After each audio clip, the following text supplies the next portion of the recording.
This is my extremely small advanced farm, and in today's video I will be going over it and explaining everything to you. We have 54 dispensers, spam growing the kelp up extremely fast. We have 2 sets of pistons pushing out and destroying the kelp. That is so the kelp breaks fast enough, because if we don't have the second set, the kelp will be regrowing faster than it'll break. So basically what we will have is kelp stuck in here trying to break, but the kelp's already regrown, so the top kelp doesn't even break.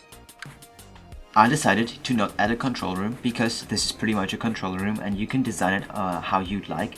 This is where you can sell your dried kelp blocks or shulkers of them. This is where you drop your bone blocks, and this is where you drop your blaze rods. Make sure to drop against this sign or else it'll get stuck in these hoppers maybe. This right here, like literally just over here, is where you turn the farm on. And yeah, all in all, I think you can control pretty much everything from just this area. So I think everyone can make their own control room look really nice. And I'm happy to have y'all send images or something of your designs into media, so go try that out and then send an image of your control room design into the media channel on my Discord, and maybe notify a builder or someone with booster roll to ping me so I can see that, you know, that would be nice. I've already pre-filled the farm with a lot of bone meal, so you can load the schematic into your world and test it out right away.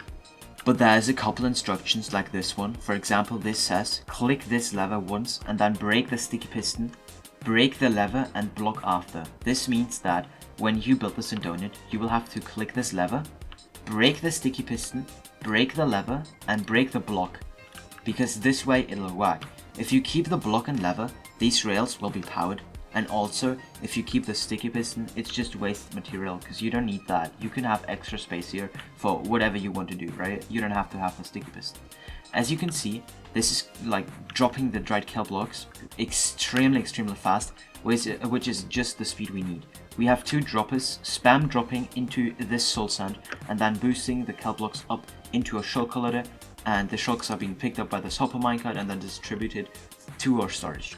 After you drop your bone blocks, they will go up here into a lot of shulker loaders, which will then also have a like a system where the bone blocks, after they went through the shulker loaders, go back up and along again, so you don't waste any bone blocks at the end. We of course have the exact same system for the blaze rods. As you can see, they will be funneled back and then around again. After the blaze rods are shulker loaded, they will be landing in this storage, as you can see, all full of blaze rods, and then this minecart will transport them up here to a shulker loader. The shulker loader will be filling these chest minecarts with blaze rods, and then when we turn this clock on, as you can see, there's another sign, break this lever after you placed every minecart. In this case, I'm just gonna turn it off because that does the job as well. You can see that the full minecart will be distributed through the system, filling everything with blaze rods and distributing tons of blaze rods into the smoker system. And then as soon as this goes, another minecart will drop, so every single second this minecart will be filled with blaze rods from this hopper, and then when it goes, another one instantly comes, gets filled again, and we just have that cycle over and over. And basically that's pretty much always a minecart filling these hoppers, so the smoker system can actually keep up with the kelp, because we distribute so many blaze rods into it. Also, please make sure to check out Eldorado. Eldorado is a huge online marketplace with tons of great reviews. They are trusted and ranked high on Trustpilot. I buy stuff there myself, and it is actually very legit and cheap. Just choose the item you want to buy and Eldorado will act as a middleman, protecting you from potential scammers. If you do end up getting scammed in some way, they guarantee to give your money back.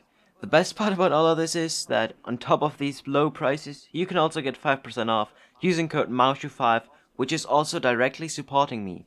If you end up using my code on Eldorado, make a ticket on my Discord with proof for a custom role only a few people have. Also, if you want to support me, please make sure to subscribe because we're really close to 10,000 subscribers, which would be my goal for March. I will turn the clock off and then replace this copper bulb, because in the schematic all of these copper bulbs are off, and when one is on, like, it's gonna be pretty hard for you to replicate, and I don't want that, so make sure everything is off when you build it in Donut, and then just turn the clock on whenever you want to start your farm. And you can keep it on, as it says right here. You can break the lever and even this block and sign if you'd like to. After we turn the farm on, this sticky piston will extend the observer and push it into here, and then all these observers will trigger the rails and then triggering the entire farm. We still need to turn on this comparator right here. It also says that on signs, and then we can see the kelp breaking and growing up extremely fast. this grows up every single second. So basically, this is 24 high. We have it 9 long, so it grows 24 high and then 9 wide every 1 second. And you can calculate that's 216 kelp a second. And since one smoker takes 5 seconds per kelp, 216 times 5 is exactly 1080. So exactly enough as we need.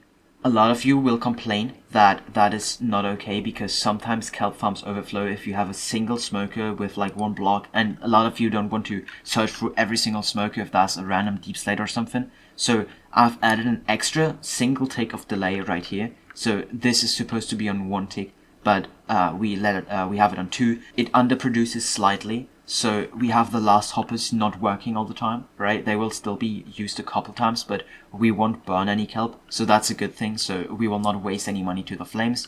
Due to the high bone rates, this only makes 350 million a day. If the bone blocks were way cheaper, then this would obviously make way more money.